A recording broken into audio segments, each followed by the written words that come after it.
자, 반갑습니다. 오늘은 벌써 두 번째 시간이죠? HTML 개요 강좌를 시작하겠습니다. 자, 목차는요, HTML이란 해서 HTML이 왜 HTML인가, 어떻게 해서 HTML로 불리는가에 대해서 좀 정의를 해보는 그런 시간을 갖고, 자, 그 다음에 개발 환경 구성이라고 되어 있죠.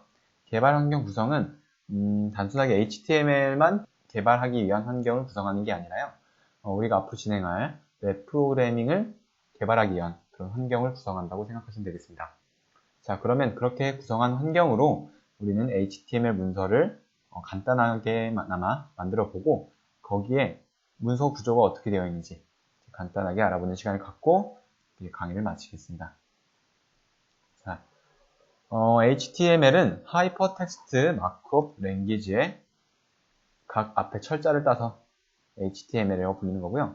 자, 그러면 하이퍼텍스트 마크업 랭귀지 되게 생소하죠?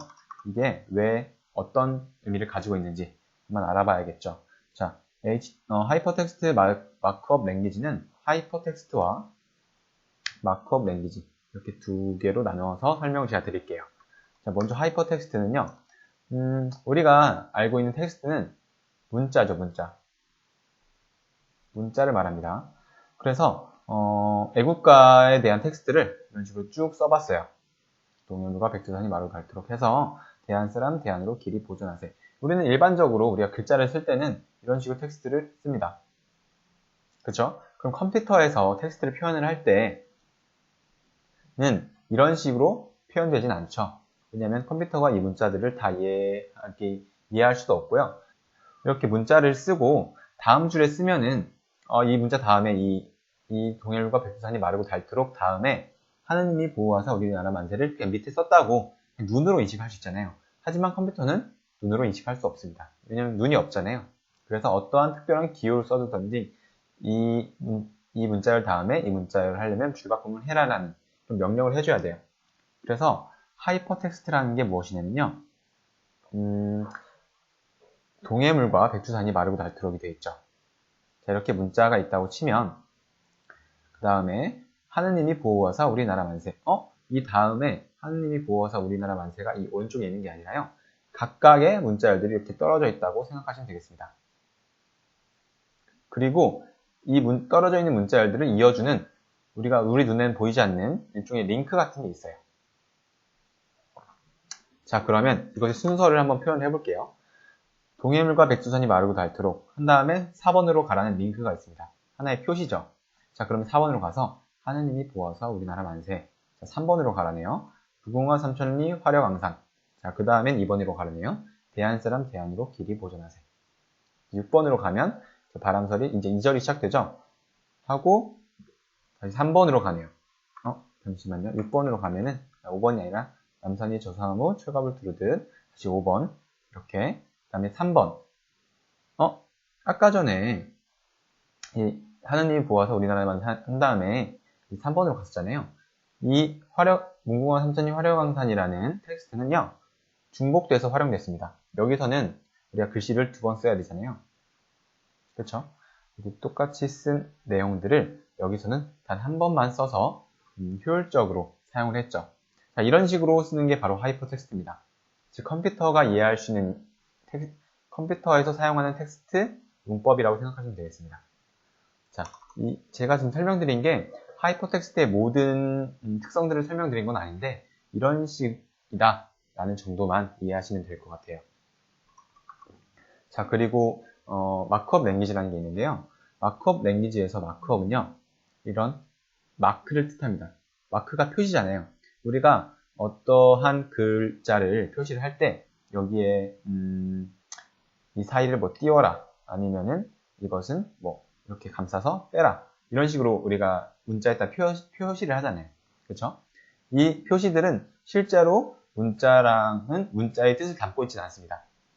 자, 마크업 랭귀지에서는 이런 태그를 사용하는데요. 이런 태그가 하나의 표시가 돼서 실제 문자에 어떠한 영향을 미칠 수 있습니다. 자, 보시면요. 일단 div라는 태그는 뒤에서 다시 배울 거예요. 지금 그냥 간단하게 설명하기 위해서 div라는 태그는 하나의 영역을 지정하는 거예요. 내가 여기서 어떠어떠한 글들을 쓰겠다라는 영역을 지정하고 이제 p 태그를 사용합니다. p 태그는 문단을 사용할 때, 문단을 쓸 때 사용하는 태그예요. 그 태그의 시작과 끝이 있고 그 사이에 이제 어떠한 문단에 들어갈 내용이 있죠. 그 다음에 이제 b 태그가 시작되는데요. 이 b 태그 안에 문자를 쓰면요, 동해물이라는 문자를 쓰면 이런 식으로 두껍게 나옵니다. 볼드체가 돼요. 그래서 폰트가 두꺼운 폰트가 되고요. 그 다음 백두산도 마찬가지로 b 태그 안에 감쌌기 때문에 이런 식으로 두껍게 나왔죠. 자, 그 다음에 이제 br 태그로 인해서 이게 줄바꿈이 일어난 거예요. 이 태그를 사용하면 줄바꿈을 해줍니다.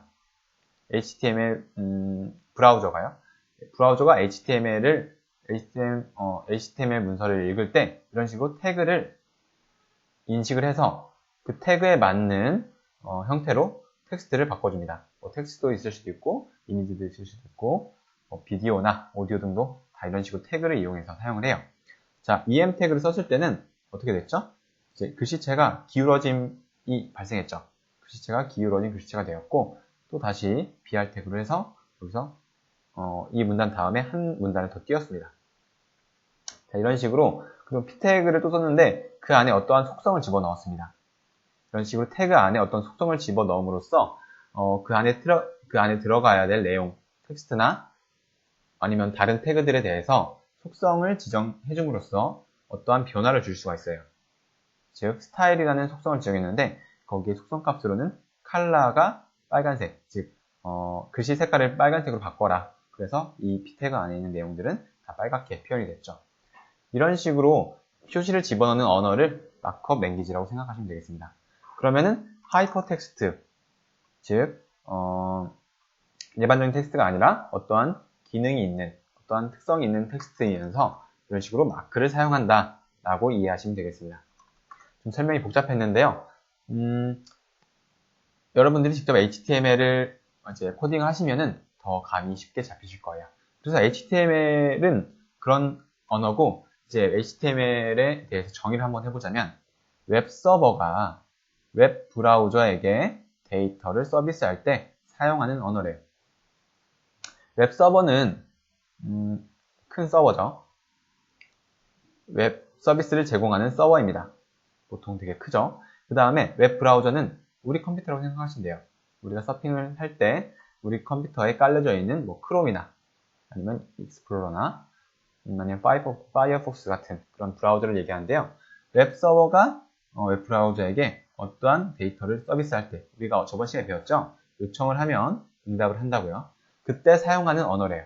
즉 여기서 어떠한 응답을 할 때 저번 시간에 제가 그림으로 미술관에서 그림을 그려서 이제 부자에게 전달하는 거라고 했잖아요. 그런 식으로 이 웹서버가 HTML이라는 언어를 통해서 그 HTML로 그림 같은 것을 그려서 사용자에게 전달해주면 사용자는 그것을 보는 겁니다. 즉 뉴스 페이지를 보고 싶으면 이제 버튼을 클릭하면 이게 웹서버에서 그런 뉴스 페이지를 HTML로 작성을 해서 보내주는 겁니다. 자, 그래서 웹 브라우저는 HTML로 작성된 내용을 사용자가 이해할 수 있는 내용으로, 즉 텍스트나 이미지나 비디오나 오디오 등으로 변환해서 서비스를 한답니다. 이게 무슨 말이냐면요. 일단 HTML을 우리가 직접 보는 건 아니잖아요. HTML 문서는 이런 식으로 생겼습니다. 이런 식으로 생겼는데 우리가 실제로 컴퓨터를 볼 땐 이런 태그가 섞인 텍스트를 보는 게 아니죠. 어떠한 그림이라든지 어떠한 글자를 보는데 이런 식으로 생기진 않았습니다. 우리가 보는 페이지는 어떻게 생겼냐. 자, 제가 그림으로 좀 보여드릴게요. 크롬을 켜서 네이버에 한번 가보겠습니다. 자, 네이버는 네이버 메인 페이지를 이렇게 서비스를 하는 거예요. 실제로 볼 때는 그림도 많고 이런 글자도 예쁘고 구성이 되게 잘 되어 있습니다. 이것의 HTML 문서를 보려면요, 마우스 오른쪽 클릭, 페이스 소스 보기 하면 이런 식으로 되게 엄청 복잡하죠. 이런 식으로 태그를 이용해서 이제 HTML 작성해서 지금 우리가 보고 있는 화면은 이 전부입니다. 이 전부를 우리는 HTML 문서를 보고 있지만 그걸 브라우저가 이런 식으로 해석을 해서 저희에게 시각적으로 되게 예쁘게 보여주는 거라고 생각하시면 되겠습니다. 자, 그렇기 때문에 이런 식으로 변환해서 서비스를 하는 거예요, 브라우저가. 브라우저가 참 대단한 일을 하고 있죠. 자, 그러면 이것을 좀 더 그림으로 좀 더 쉽게 설명을 해드리면 이게 웹서버죠. 웹서버고 이게 브라우저입니다. 그러면 우리가 뭐 네이버 메인 페이지를 보여줘 또는 뉴스 페이지를 보여주라고 이런 식으로 요청을 하면은 와스가 해당 HTML을 이런 식으로 응답을 해주는 건데요. 그러면 이 HTML 파일들은 누가 만드냐? 웹서버가 만드냐? 라고 생각하시겠는데 그게 아니고요. 프로그래머가 웹 개발을 하는 웹 프로그래밍 프로그래머가 미리 HTML을 그려놓습니다.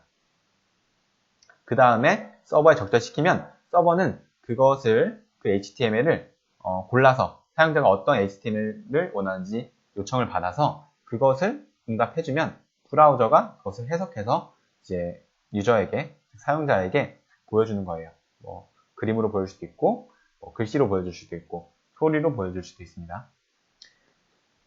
자, 이것은 지금 HTML로만 설명드려서 이렇게 되는 건데요. 나중에 JSP나 서블릿을 배우게 되면요.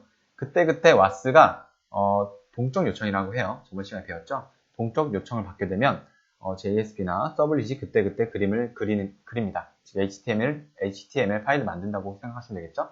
자, 그것은 나중에 일이니까 좀 뒤에서 자세히 배우겠고요.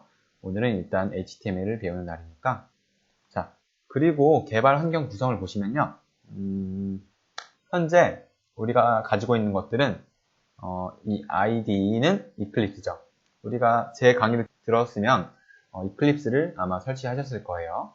그럼 이클립스는 아마 설치되어 있다고 가정을 하고 혹시 설치가 안 되어 있으면 제 자바 강의 앞부분에 가시면 이클립스 설치하는 법이 자세히 나와 있으니까 그걸 참고해 주시고요. 자, 그리고 브라우저는 다 있죠. 뭐 인터넷 익스플로러를 쓰시는 분도 계실 거고 보통 크롬을 많이 쓰실 텐데요. 또는 뭐 파이어폭스나 오페라도 쓰시는 분도 계실 건데 저는 이 크롬을 사용하시는 걸 추천합니다. 그냥 여러분들이 웹서핑을 할 때는 자기가 원하는 브라우저를 사용하시면 되는데요.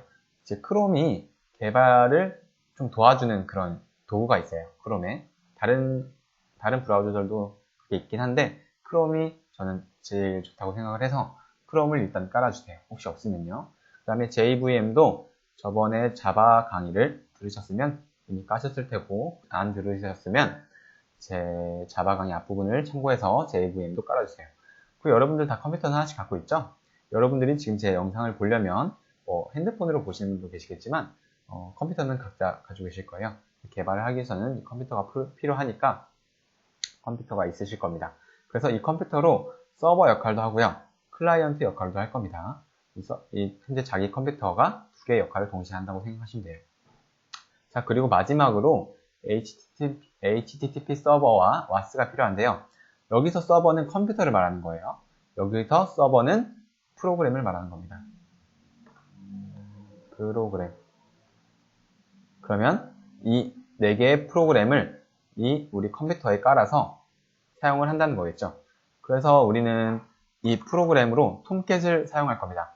아파치 톰캣이라는 무료로 배포된 그런 웹 서버가 있는데요. 이 톰캣이 HTTP 서버와 WAS 두 개의 역할을 동시에 할 수 있습니다. 그렇기 때문에 아파치 톰캣만 깔면은 우리는 모든 개발 환경이 구성이 된다고 볼 수 있겠죠. 자, 그러면은 일단 아파치 톰캣을 설치하러 같이 가볼게요. 일단 제 화면을 좀 따라해 주시면 되겠습니다. 자, 일단은 브라우저를 켜시고요. URL 창에서 apache.org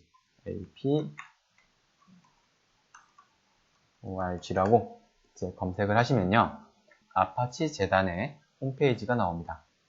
자, 여기서 상단 메뉴에서 프로젝트를 클릭해 주세요. 자, 그러면 되게 많은 프로젝트가 있죠? 이게 전부 다 아파치 재단에서 서비스라기보다는 배포하고 있는, 공개하고 있는 그런 오픈 소스들입니다. 자, 여기서 보시면 이제 톰캣이니까 T로 가야겠죠? 쭉 보시면 여기 오른쪽에 톰캣이 보이죠? 이걸 클릭해 주세요. 자, 그 다음에 왼쪽에서 다운로드 탭에 가서 여기서 파일 버전을 다운받을 건데요. 9버전도 있는데 왜 8버전을 다운받냐 라고 궁금해 하시는 분들이 계실 거예요. 9버전은 나온 지 얼마 안 돼서 이게 검증이 안 돼 있어요. 그래서 계속해서 지금 업데이트가 되고 있는 상황이니까 우리는 지금 교육으로 사용할 거니까 통계 8버전을 이용할 겁니다. 8버전을 클릭해 주시고요. 그 다음에 보시면 8.5버전이 있어요. 8.5버전을 사용할게요. 8버전이 가장 최신 버전이고 이것을 다운받을 건데 보시면 코어라고 있죠. 코어에서 64비트 본인의 컴퓨터가 32비트이면 32비트, 64비트면 64비트용 이제 파일을 다운받으시면 되는데 자신의 컴퓨터가 몇 비트인지 잘 모르겠다 라고 하시면 내 컴퓨터에서 오른쪽 마우스 클릭해서 속성을 보시면 됩니다. 자, 그러면 제 컴퓨터는 이렇게 64비트 운영체제를 지원하죠. 그러니까 저는 64비트용 파일을 다운로드 받도록 하겠습니다. 클릭해주세요. 다운로드 경로는 저 같은 경우는 이제 D드라이브에 보통 다운을 받는데요. D드라이브에 저는 Development Tool이라는 폴더가 이미 있습니다. 여기엔 제가 지금 사용하는 개발을 위한 그런 프로그램들, 툴들이 다 깔려져 있는데 저는 여기에 다운을 받도록 할게요. 여러분들은 아직 그런 폴더가 없다 하면 저처럼 만들어 주시거나 아니면 여러분들이 편하게 사용하는 그런 공간에 다운로드 받아주시면 되겠습니다. 하지만 나중에 이 톰캣의 경로를 변경하려고 하면 좀 복잡하기 때문에 일단은 지금 최적의 장소에 다운받으시는 것을 추천드릴게요. 자, 일단 다운을 받고요. 그러면은 이제 저 벌써 다운이 바로 됐네요. 이것을 클릭해서 열어주겠습니다. 자, 그 다음에 압축을 풀 건데요. 압축도 그 아까 전에 공간 여기 저는 Development Tool이라는 폴더에 압축을 풀도록 하겠습니다. 그러면은 압축이 다 풀리고 그 폴더로 한번 들어가 볼게요. 자, 저는 이 폴더에 벌써 도착했는데요. 여기서 압축이 풀린 파일은 이 8.5버전입니다. 저는 9버전도 써봤고 8버전도 써봤고 7버전도 써봤습니다. 근데 일단 여러분들과 학습을 할 때는 이 8.5버전 새로 다운로드 받은 이 8.5.11 버전을 사용하도록 할게요. 자, 그럼 압축이 풀렸죠? 이 아파치 톰캣은 이클립스랑 마찬가지로 따로 설치 파일을 실행을 해서 이렇게 프로그램을 설치를 하는 것이 아니라 이렇게 압축을 풀면은 이 폴더로서 프로그램이 존재하기 때문에 이 폴더 내에 들어가서 해당 원하는 그런 파일을 실행시키면 되는 겁니다. 따로 그래서 설치 과정은 없고요. 설치가 다 완료된 거라고 생각하시면 되겠습니다. 자, 그래서 우리가 아파치 톰캣을 실행할 때는 이 안에서 빈 폴더에서 스타트업이라는 배치 파일을 실행시키면 되는데요. 그러면 이제 톰캣이 실행이 됩니다. 지금 현재 톰캣이 스타트업 된 상황이고요.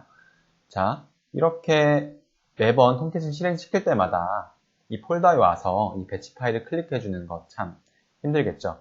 자, 또한 여러분들이 지금 나중에 여러분들이 톰캣을 웹 서버에 진짜 서버에 지금 프로그램 윈도우 말고요.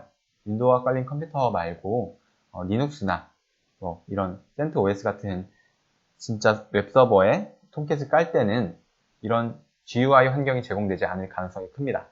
지금 막 이렇게 커맨드 창으로 윈도우에 있는 커맨드처럼 여기에 막 명령을 쳐서 서비스를 즉 웹 프로그램을 구동시켜야 될 일들이 많기 때문에 이것을 좀 더 쉽게 실행시키게 하려면 이 아파치 톰캣이라는 폴더의 경로를 환경 변수로 잡아줘야 됩니다. 자, 그렇게 한번 환경 변수를 잡으러 한번 가볼게요. 자, 그러면은 이제 cmd 즉 커맨드 창을 하나 열어주시고요. 명령 프롬프트입니다. 명령 프롬프트에서 우리가 바로 스타트업이라는 배치 파일을 실행시키게 하려면 환경 변수를 잡아야 되잖아요. 그러려면은 내 컴퓨터에서 오른쪽 마우스 속성 왼쪽에 보시면요. 고급 시스템 설정이라고 있습니다. 자, 그러면 고급 탭에 환경 변수라고 버튼이 있어요. 자, 이것을 클릭해 주시면요. 환경 변수가 쭉 나오는데 여기서 일단은 새로 만들기 해가지고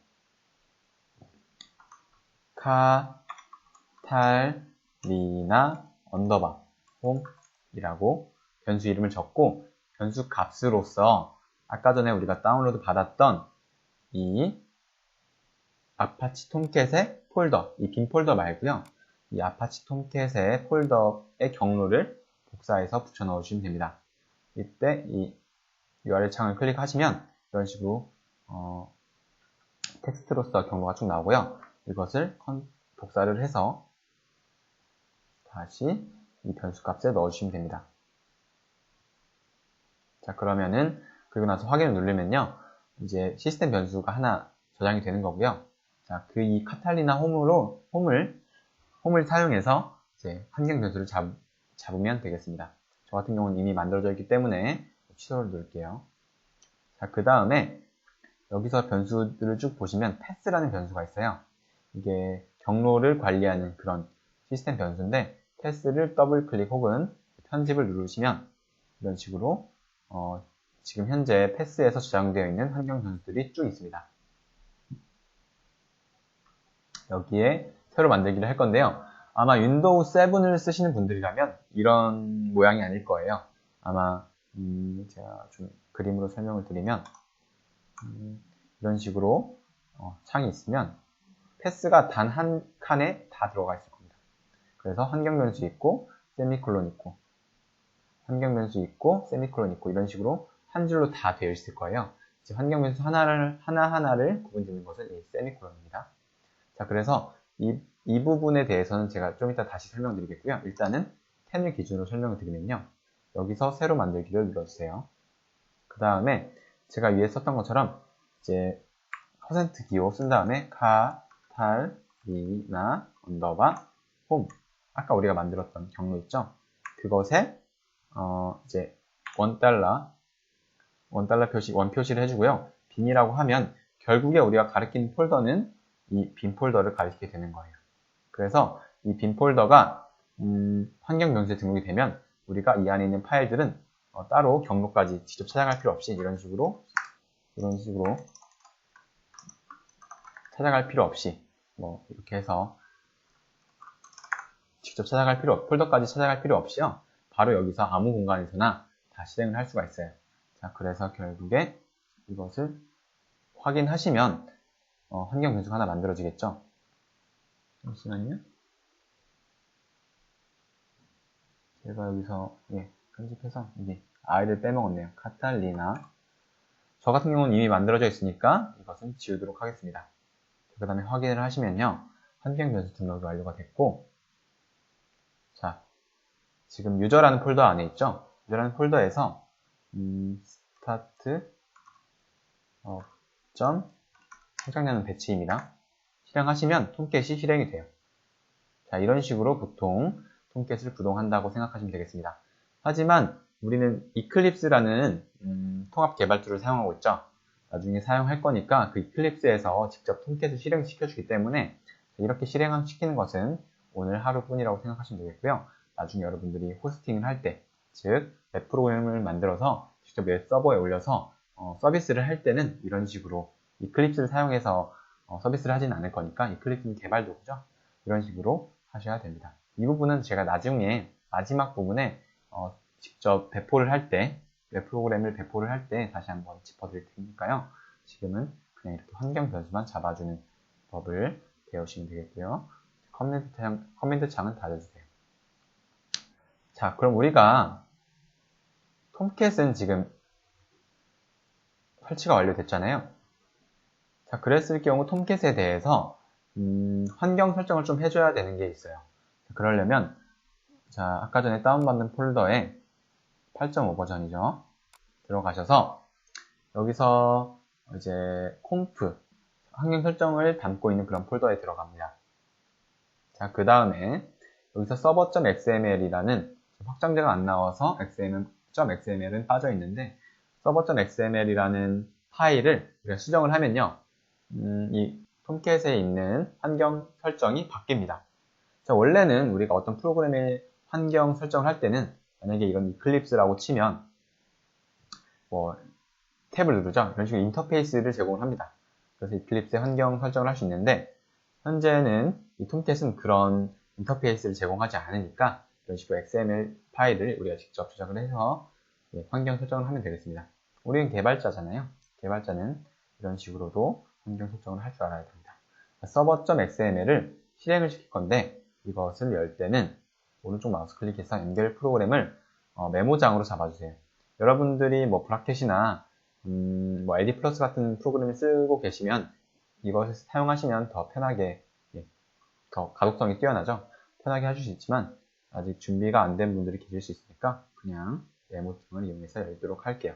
자, 그러면 메모장에 이런 식으로 쭉 XML 파일들의 내용들이 쭉 나옵니다. 자, 이 XML 파일도 이 태그를 사용했죠. 이 XML도 extensible, 이가 여기 들어가죠. 마크업 랭귀지입니다. 즉, 이 XML도 마크업으로, 즉 이런 마크를 태그를 활용해서 그런 게 문법이 정의되어 있고요. 어쨌든 이 XML 파일에서 쭉 내려가 보시면요,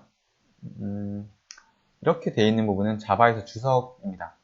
주석이니까 이 부분은 지금 어떻게 보면은 이 파일에 영향을 미치지 않는 거고요.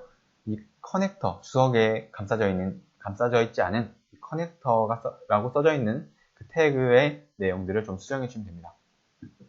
일단은 포트 번호를 좀 바꿀 건데요. 포트 번호 8080을 쓰는 프로그램이 따로 있어요. 오라클에서 자신의 데이터베이스를 컨트롤할 때 외부로 지원해주는 그런 게 있는데 그때 8080을 씁니다. 그래서 이미 오라클 수업을 뭐 들었다거나 오라클을 사용하고 계시는 분들은 이 8080이라는 포트를 사용하고 계실 확률이 되게 높아요. 그래서 절대 겹칠 일이 없도록 그냥 저희는 9090으로 해주겠습니다. 톰캣도 8080을 쓰고요. 오라클 그 웹서비스 쪽도 8080을 쓰니까 안 겹치도록 이렇게 9090으로 바꿔주세요. 자, 그 다음에는 포트 번호 바꿨으니까 이제 톰캣의 URI 인코딩 방식을 바꿀 건데요. 이제 엔터 치시고요. URI 스펠링 이제 주의해 주세요. 인코딩은 UTF-8입니다. 이렇게 하면은 톰캣에서 사용하는 URI 인코딩 형식이 UTF-8로 지정이 돼요. 이 URI 인코딩은 제가 수업 중간에 한번 설명을 드릴 거예요. 자, 그리고 그러면 이제 server.xml에서 설정해야 될 것들은 다 끝났고요. 그러면은 Ctrl S 해서 저장을 하고 파일에서 저장을 하고 이제 XML 파일을 달아줍니다. 자, 그리고 context XML이라는 파일도 수정을 해야 되는데요. 일단은 또 마찬가지로 연결 프로그램해서 메모장으로 열어주세요. 그럼 이런 식으로 이제 XML 파일의 내용들이 쭉 나오는데 이 컨텍스트 태그 있잖아요. 이거 하나의 태그라고 합니다. 여기서 특성 값을 넣어주면 되는데요. privileged 스펠링 안 틀리게 꼭 주의해주세요. true 라고 적어주십니다. 그러면 privileged라는 속성이 true 값으로 설정이 되는 겁니다. 이 속성은 지금 설명드리면 절대 여러분들이 이해를 할 수가 없을 거예요. 그래서 제가 중간에 나중에 서블릿을 배울 때 그때 설명을 드릴게요. 자, 그리고 reloadable은 true. 이 reloadable도 지금 설명드리긴 좀 그런데요. 이건 간단하게 설명을 드려보면 나중에 우리가 서블릿이라는 그런 서비스 객체를 만들 겁니다. 톰캣을 실행시킨 다음에 이 톰캣에서 서비스를 잘 하는지 우리가 브라우저를 켜서 테스트를 하잖아요. 그렇죠? 근데 이때 뭐 버그가 있다든지 마음에 안 든다, 뭐 글씨체가 마음에 안 든다든지 할 때 우리가 어떠한 로직을 바꾼다든지 할 때 그럴 때 이 JSP 파일이나 서블릿을 수정을 할 건데 이때 수정을 하게 되면요. 우리가 다시 톰캣을 껐다가 재시작시킬 필요 없이, 즉 컴퓨터 같은 경우는 컴퓨터에 램을 뽑았으면 컴퓨터를 껐다 켜야 되잖아요. 그럴 필요가 없이 그냥 우리가 수정을 하게 되면은 이 톰캣에서 내가 가지고 있는 어떤 서블릿의 수정이 발견되었네 라고 해서 이 서블릿을 다시 한번 다시 등록시킵니다. 즉 계속해서 우리가 개발을 할 때는 테스트를 되게 자주 하기 때문에 테스트를 하면서도 서블릿의 어떤 내용들을 우리가 수정을 할 거예요. 그렇기 때문에 이렇게 리로더블을 해놓으면 개발할 때 되게 편하고요. 실제로 서비스를 할 때 이 리로더블은 기본값인 false를 사용해야 됩니다. 자, 그러면은 이렇게 해서 환경 설정은 다 끝났고요. 그러면 이클립스를 켜서 HTML 문서를 하나 만들어 보고, 예, 그렇게 해서 강의를 마치도록 할게요. 이클립스를 켜주시고요. 워크스페이스를 잡아야 되는데요. 이제 자바 워크스페이스 같은 경우는 따로 있었잖아요. 이제 웹 프로그래밍이니까 따로 워크스페이스를 잡아주도록 하겠습니다. 저 같은 경우는 이제 D 드라이브에 렉처 이그젬플이라는 폴더가 따로 있어요. 여기서 제가 지금 강의하고 있는 그런 소스들, 강의하고 있는 그런 과목들에 대해서 워크스페이스들이 다 있고요. 제가 지금 공부하는 내용도 여기에 다 몰려 있습니다. 자, 여기서 렉처 이그젬플이라고 해주시고요. 여기서 새 폴더를 하나 만들어줄게요. 렉처 이그젬플에서 여러분들은 개인이 원하는 폴더 이름에 개인이 원하는 경로로 잡아주시면 되겠습니다. 여기서 새 폴더를 누르시면 이 안에 폴더가 하나 생기죠. 자, 이것의 이름 바꾸기를 이용해서 저는 온라인 수업이니까 온라인 웹 스터디라고 이름을 지어주겠습니다. 여러분들은 각자 알아서 하시면 돼요. 저랑 똑같이 하셔도 되고요.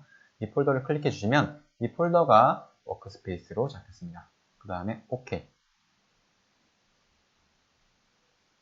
그러면 이클립스가 실행이 되겠죠? 그러면 이 웰컴이라는 페이지를 꺼주시고요. 이클립스 같은 경우는 워크스페이스에 이클립스 자체의 환경 설정이 다 포함이 되어 있어요. 그래서 워크스페이스를 바꾸게 되면 해당 워크스페이스의 환경 설정을 다시 해줘야 됩니다. 그래서 환경 설정을 다시 해줄게요. 일단 윈도우 클릭하시고요. 프리퍼런스라는 것을 클릭해 주시면 이 창을 이용해서 환경 설정을 다 할 수가 있어요. 일단 제네럴 들어가서 글씨 폰트부터 바꿀게요. 글씨 폰트를 제너럴의 어피어런스에 컬러인 폰트 들어갔습니다. 베이직 해서 모든 작업들에 대해서 총괄적으로 텍스트 폰트를 바꿀 건데요. 이제 커서를 올리고 클릭한 뒤에 에딧 버튼을 눌러주면 창이 이렇게 뜹니다. 저는 여기서 나눔 코딩이라는 폰트를 사용할 거예요. 제가 코딩할 때 사용하는 폰트고요. 여러분들 필요하시면 네이버에서 검색하시면 무료로 다운받을 수 있습니다. 자, 그리고 글씨 크기는 여러분들이 좀 쉽게 보실 수 있도록 전 14포인트를 할 건데 13포인트가 좀 크시면 12포인트나 10포인트도 추천드립니다. 그 다음에 확인. 그럼 이제 폰트가 이런 식으로 바뀌었습니다. 자, 그리고 다시 제네럴에서 워크스페이스라는 탭을 눌러주세요. 맨 마지막에 있죠? 제일 마지막에 워크스페이스. 그 다음에 되게 많은데요. 우리가 바꿀 부분은 이 아래쪽에 텍스트 파일 인코딩이라는 부분만 바꾸면 됩니다. 자, 이것이 지금 MS940으로 되어 있는데요. other를 클릭하시고 이것을 UTF-8로 바꿔주겠습니다. UTF-8은 한글도 지원하는 그런 인코딩 방식입니다. 자, 그리고 나서 apply 한번 눌러주시고요. 다시 제너럴 탭을 닫아주신 다음에 이제 우리가 웹 프로그래밍을 할 거니까 자바 이외에도 HTML이라든지 웹에 관한 파일들을 많이 다룰 거예요. 그래서 미리 오늘 첫 시간에 다 인코딩 방식을 지정해 주죠. 자, 웹에서 CSS 파일로 들어갑니다. 이거 클릭하시면 안 돼요. 그냥 CSS 파일 클릭하신 다음에 인코딩 부분에서 제일 위에 있습니다. 자, ISO 10646 한 다음에 마지막에 UTF-8로 끝나죠? UTF-8로 해주시면 되고요. apply. 그 다음에 HTML 파일 내려가서 다시 인코딩 누르십니다. 그 다음에 또 마찬가지로 제일 위에 있어요. UTF-8 apply. 마지막으로 JSP 파일도 우리가 언젠가는 다룰 것이기 때문에 이것도 지금 인코딩 방식을 정해주죠. 마찬가지로 인코딩에서 제일 위에 있는 UTF-8 apply. 그 다음에 OK를 누르시면 이클립스 환경 설정은 한 가지 빼고 끝나요. 한 가지는 좀 이따가 여러분들과 그때 한번 다시 할 거고요. 다시 제가 설명드릴 거고. 그럼 이클립스 설정이 거의 다 끝났고, 그러면 이제 프로젝트 익스플로러라는 그런 익스플로러에서 오른쪽 마우스 클릭을 누릅니다. 아니면은 파일에서 뉴를 하셔도 돼요. 뉴 하신 다음에 여기서 우리는 프로젝트를 생성할 건데, 우리가 자바를 할 때는 어떤 프로젝트를 생성했죠? 자바 프로젝트를 생성을 했습니다. 하지만 우리는 자바 프로그램을 만드는 게 아니라 웹 프로그램을 만드는 것이죠. 그렇기 때문에 밑에 내려가서 웹 탭에서 다이나믹 웹 프로젝트를 생성해 주시면 되는데요. 좀 더 쉽게 하려면 오른쪽 클릭하시면 하도 이 이클립스로 다이나믹 웹 프로젝트를 많이 생성하니까 미리 이런 식으로 준비를 해줬어요. 이클립스가. 자, 그때 그러면 이렇게 다이나믹 웹 프로젝트를 클릭해 주시면 웹 프로젝트를 만드는 그런 창이 뜹니다. 여기서 웹 프로젝트 네임을 챕터, 오늘이 두 번째 강의잖아요. 챕터 언더바 02라고 적으시면 되겠습니다. 여기에 뭐 오늘 강좌 이름을 쓰셔도 돼요. 뭐 HTML, 뭐 스타트. 근데 HTML 시작이라고 이런 식으로 쓰면은 톰캣에서 이 프로젝트를 제대로 인식을 못할 수가 있으니까 한글 사용은 금지할게요. HTML, 뭐 언더바 스타트 이런 식으로 적어주시면 나중에 프로젝트를 참조할 때 좀 더 편하게 참조하실 수 있어요. 내가 어떤 공부를 했었지라고 다시 돌아볼 때 이런 식으로 쉽게 할 수 있고, 저는 그냥 어차피 제 강좌 챕터 2가 HTML 개요니까 이런 식으로 써줄게요. 자, 그 다음에 타겟 런타임이라는 게 있는데요. 여기서 런타임 환경을 하나 잡아주셔야 됩니다. 자, 제가 하나를 지금 아까 전에 다시 설정을 그때 가서 한다 그랬죠. 그래서 여기서 new 런타임을 하셔도 되고요. 아니면 환경 설정에 가서 하셔도 됩니다. 자, 저 같은 경우는 환경 설정에서 다시 할게요. 그 다음에 다시 윈도우에서 프리퍼런스 클릭하시고요. 자, 여기서 서버라는 게 있습니다. 자, 서버 보이시죠? 서버에서 런타임 인바이러먼트라고 해서 런타임을 할 수 있는 환경을 우리가 추가를 할 수가 있어요. 자, 그래서 add를 누르시고요. 우리는 톰캣 8버전인데 8.5 버전을 쓰고 있죠. 8.5 버전을 클릭해 주시고요. 그 다음에 넥스트 하신 다음에 이제 그러면 이름은 아파치 톰캣 v8.5고 이 톰캣이 실제로 인스톨레이션 되어 있는, 설치되어 있는 폴더를 알려달랍니다. 자, 그럼 이제 브라우즈 버튼을 눌러서 톰캣은 우리가 어디에 깔았죠? 저 같은 경우는 제 컴퓨터에서 D 드라이브에서 디벨로프먼트 툴에서 8.5.11 버전, 자, 여기를 이제 클릭해 주시면 됩니다. 여기 안에 있는 폴더를 클릭하는 게 아니라요, 그냥 아파치 톰캣 바 8.5.11 이 폴더를 클릭해 주시고 확인 버튼을 눌러주세요. 자, 그 다음에 피니시를 눌러주시면 우리가 이클립스랑 톰캣이랑 연동을 하나 했다고 생각하시면 되겠습니다. 자, 그 다음에 OK. 다시 프로젝트 익스플로러에서 오른쪽 마우스 클릭, 뷰, 다이나믹 웹 프로젝트. 다시 프로젝트 네임은 챕터 언더바 02. 자, 그러면 자동으로 이클립스에서 타겟 런타임 잡아주죠. 아파치 톰캣 8.5. 우리는 이거 하나만 잡았기 때문에 자동으로 이클립스에서 얘를 참조를 합니다. 자, 그 다음에 넥스트 버튼. 처음에 우리가 이름이랑 지금 이거 두 개 설정했잖아요. 그것 빼고는 해줄 게 없어요. 그래서 피니시를 누르시면 아주 간단하게 프로젝트 하나를 만들었고요. 이 프로젝트 하나가 하나의 어플리케이션, 즉 하나의 웹 프로그램이라고 생각하시면 되겠습니다. 즉 이 웹 프로그램이 여러 개를 만들 수도 있겠죠. 어떻게 보면 이 프로젝트 하나가 하나의 사이트라고 생각하시면 되겠습니다. 여기에 여러 가지 사이트들 페이지도 넣어놓고 이미지도 넣어놓고 동영상도 넣어놓고 해서 하나의 사이트를 이렇게 하나의 프로젝트로 만드는 겁니다. 하나의 컨텍스트라고도 해요. 중간에 보시면은 컨텍스트라는 말이 자주 등장할 텐데요. 제가 그때가 다시 설명드리겠지만 하나의 컨텍스트는 하나의 어플리케이션이고 하나의 어플리케이션은 하나의 프로젝트고 하나의 프로젝트는 하나의 프로그램이다. 네 개가 같은 말이다라고 생각하시면 되겠습니다.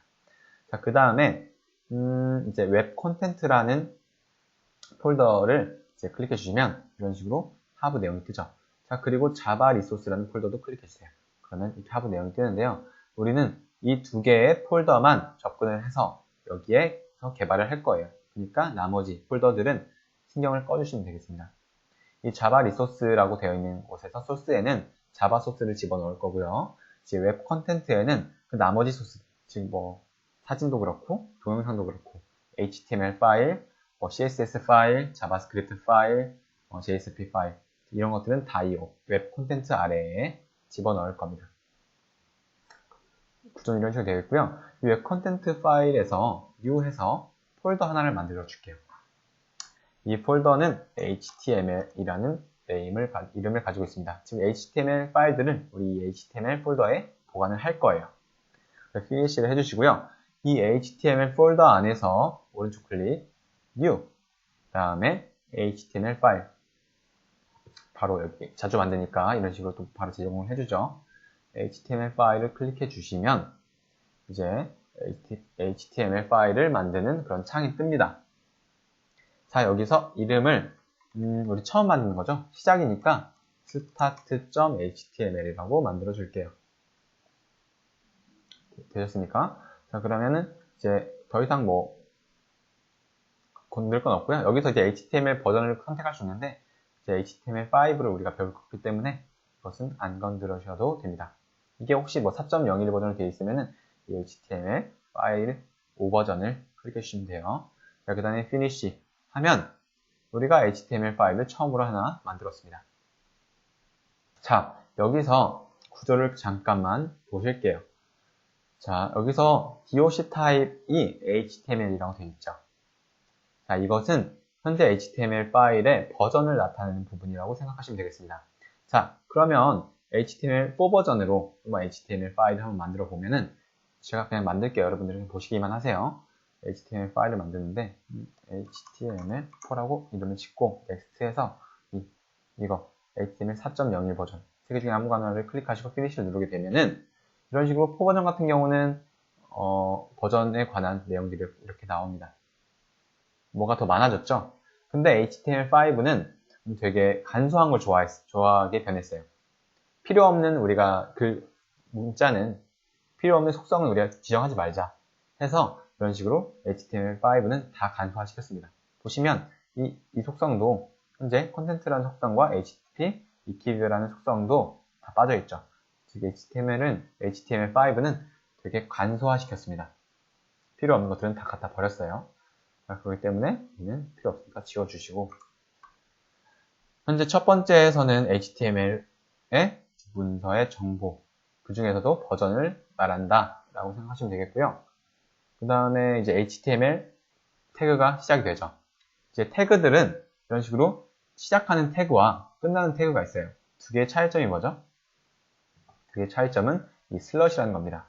즉 우리가 예를 들어서 인크레파스라는 예를 들어 태그가 이미 존재한다 HTML 문법에 그러면 이걸 닫을 때는 이런 식으로 방금 자동으로 완성시켰죠. 여기서 슬러시만 추가하면은 자동으로 이클립스가 닫아준 건데 어쨌든 시작하는 태그와 끝나는 태그가 있다고 생각하시면 되겠습니다. 하지만 간혹 가다가 이것을 이런 식으로 바로 없어졌죠. 태그를 생성하면서 그 안에 내용을 쓸 게 없을 때는 이런 식으로 시작하자마자 끝내는 그런 태그를 사용할 수도 있습니다. 대표적으로는 이제 줄바꿈하는 태그인 br 태그죠. br 태그는 이런 식으로 이 슬러시를 빼도 잘 동작을 합니다. 그래서 어떤 태그들은 끝나는 태그가 없다 라고 생각하시면 되겠습니다. 오히려 끝나는 태그를 쓰면 아마 이제 오류를 발생시킬 수도 있는데요. 이 부분은 제가 정확히 모르겠네요. 어쨌든 시작하는 태그와 끝나는 태그가 있다. 그쵸? 근데 간혹 가다가 시작하면서 바로 태그를 끝낼 때도 있다. 이런 식으로. 아니면 어쩔 때는 끝나는 태그도 없을 때도 있다. 하지만 시작하는 태그는 항상 있죠. 시작하는 태그는 항상 있습니다. 자, 그리고 태그의 구조를 보시면요. 시작하는 태그와 끝나는 태그 사이에 이런 식으로 자, 여기 탭을 한번 누르겠습니다. 자, 그러면 이 태그와 이 태그, HTML 시작하는 태그와 끝나는 태그가 이 태그들을 감싸고 있죠. 이 태그를 부모 태그라고 하면요. 이 태그들은 자식 태그가 되는 겁니다. 이해하셨습니까? 자, 그러면 우리가 헤드 태그가 또 있죠. 헤드 태그 안에 이 자식 태그들이 또 있네요. 헤드 태그가 시작하면서 끝나는 거 사이에 이런 식으로 태그들이 존재하면 이 태그들은 자식 태그입니다. 이런 식으로 탭키를 눌러서 띄워주시면 좀 더 태그들의 구조를 보는데 파악이 되겠죠. 자, 그리고 오른쪽에 아웃라인이라고 켜져 있으시면 여기를 보시면요. 지금 HTML이라는 태그 안에 자식 태그가 헤드와 바디 태그가 있고요. 여기 헤드와 바디 태그가 있죠. 그리고 헤드 태그 안에는 이런 식으로 또 눌러보면은 메타 태그와 타이틀 태그가 있습니다. 자, 그럼 여기서 메타 태그는 무엇을 하냐? HTML 태그 안에서 이 HTML 페이지에 대해서 설정을 한다고 생각하시면 되는데요. 지금 기본 설정으로 캐릭터 셋이 UTF-8로 되어 있죠. 우리가 이 캐릭터 셋이 UTF-8로 되어 있는 이유는요. 아까 전에 환경 설정에서 웹부분에서 우리가 HTML에서 인코딩을 UTF-8로 잡아줬기 때문에 이클립스가 이 HTML 문서를 만들 때 기본적으로 이런 태그들을 생성을 해줍니다. 템플릿을 제공하는 것이죠. 그때 자동으로 인코딩도 이런 식으로 UTF-8로 만들어줬습니다. 자, 그리고 이 뒤에서 뭐 다른 속성을 추가하고 싶으면 나중에 추가하면 되겠죠. 어쨌든 메타 태그는 현재는 인코딩을 지정하는 태그다 라고만 생각하시면 되겠고요. 타이틀은 여기 insert title here라고 되어 있죠. 이곳에 우리가 이 문서의 제목을 써줄 수 있습니다. 처음 만나는 HTML 문법이라고 그냥 간단하게 적어줄게요. 한글로 적어도 됩니다. 자, 그러면 나중에 우리가 이런 식으로 페이지의 제목을 뜻합니다. 현재는 XML, 구글 검색으로 되어 있죠. 이 페이지 소스를 보시면요. 타이틀 부분이 분명 있을 겁니다. 찾기가 되게 어려운데 검색을 해서 찾아볼게요. 너무 복잡해서 찾기가 좀 힘든데 자, 어쨌든 이 페이지의 이름을 이 타이틀 태그에서 지정해 주신다고 생각하시면 되겠습니다. 자, 그렇다면 이제 헤드 태그는 그러면 이 페이지의 속성을 즉 이런 내용 말고요. 이 외적인 속성을 지정하는 그런 태그라고 보시면 되겠습니다. 그러면은 여기서부터 여기까지 이것을 여기서부터 여기까지의 내용들은 바디 태그가 담당을 해요. 즉 바디는 몸통이잖아요. 즉 내용을 담당한다고 생각하시면 되겠습니다. 헤드 태그는 그 외적인 요소들, 뭐 이 타이틀이나 뭐 인코딩 방식이나 이런 것을 담당을 한다고 생각하시면 되겠습니다. 그 바디 태그에서 우리 여기서 한번 글자를 좀 써볼게요. hello HTML에게 인사를 한번 해볼게요. 그 다음에 줄바꿈을 하는 BR 태그를 하나 적어줄게요. 그리고 나서 안녕 한글로 쓸게요. 이제는 HTML 이런 식으로 적어줍니다. 그 다음에 이 HTML 문서를 이제 시작을 할 건데요.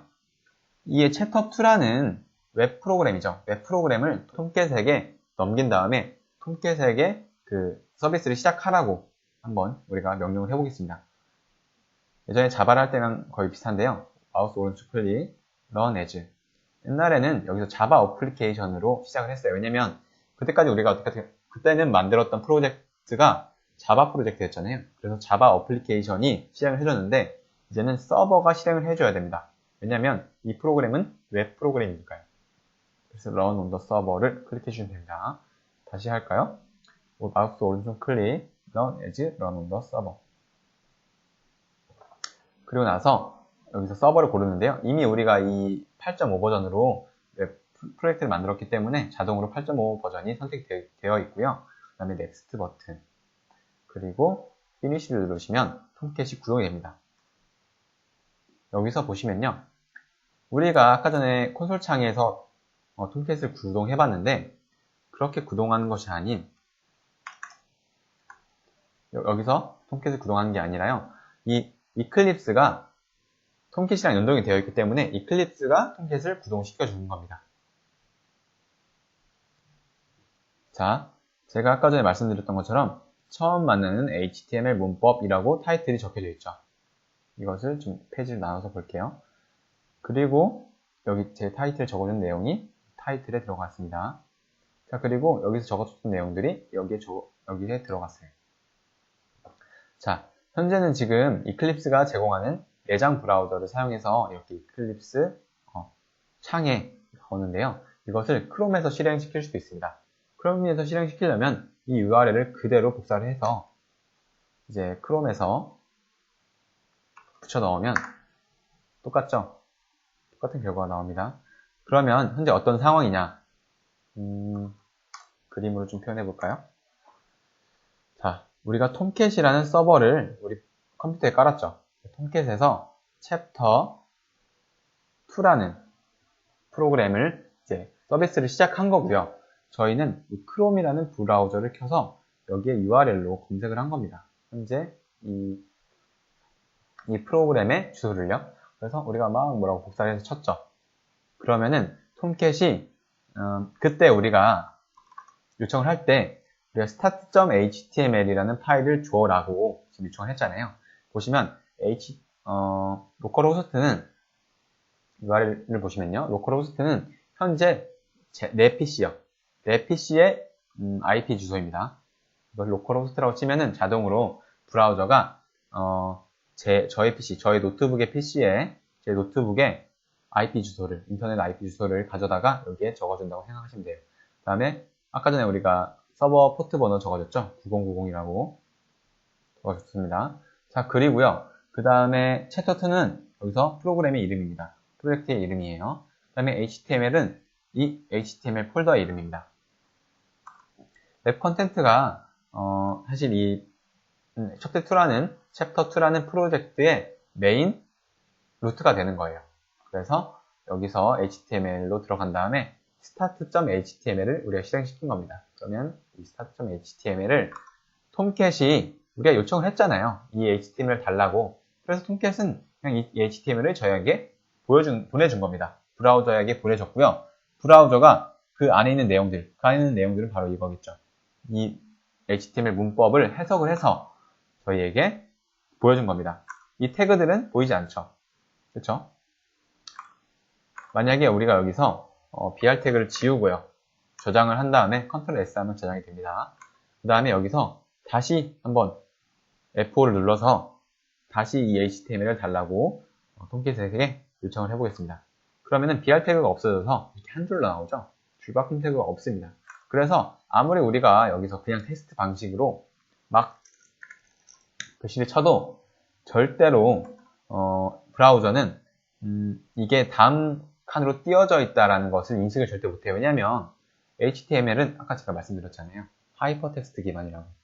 그래서 이런 우리가 어떠한 조작을 가하려고 하면 이런 식으로 BR 태그를 적어 주셔야 돼요. 즉 태그로 마크업으로 이런 텍스트를 조작을 한다라고 생각하시면 되겠습니다. 그 다음에 다시 F4를 눌러서 혹은 이 세로 고침 눌러서 세로 고침 해보시면 이런 식으로 줄바꿈이 일어나실 것을 볼 수가 있어요. 어쨌든 이 바디 태그 안에서 이 내용들을 다 적어준다. 여기에 뭐 사진을 넣어주면 사진이 들어가고요. 동영상을 넣어주면 동영상이 들어가고 음악을 넣어주면 음악이 들어갑니다. 조금 이해되셨나요?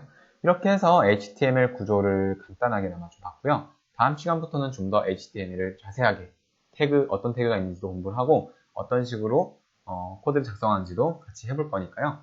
다음 시간에 좀 더 자세하게 배우겠고 오늘은 벌써 시간이 1시간이나 됐네요. 강의를 이쯤에서 마치도록 하겠습니다. 자, 여러분들 모두 수고 많으셨고요. 다음 시간에 뵙도록 하겠습니다.